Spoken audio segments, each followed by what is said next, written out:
when thinking about credits and when thinking about your monetization, there's two psychologies to keep in mind.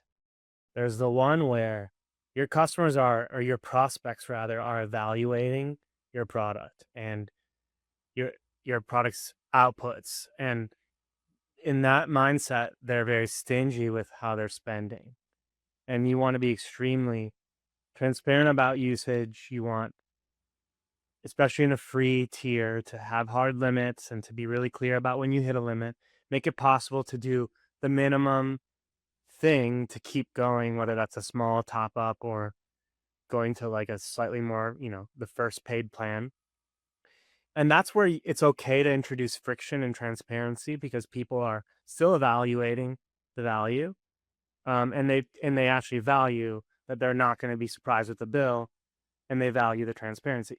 Then after that, if they gain true trust in what you're doing and the value of your product, then you want to get out of the way and you want to think about things like auto top ups where your wallet gets increased immediately once you reach a certain threshold.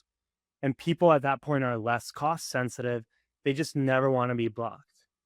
One thing I would want to note also would just be, I think sometimes it helps to just separate out the fact that the credit is a credit, that it's some other special type of currency, like a token in your arcade of your product. It doesn't necessarily matter. Like it kind of matters, and there's a vector along which you want to think about how that matters. Like what is the currency you're having your users transact in while they're in your product. But from an application design perspective, you want to think about where are the trust boundaries of your app, right? So credits are a way for you essentially to just have prepaid usage.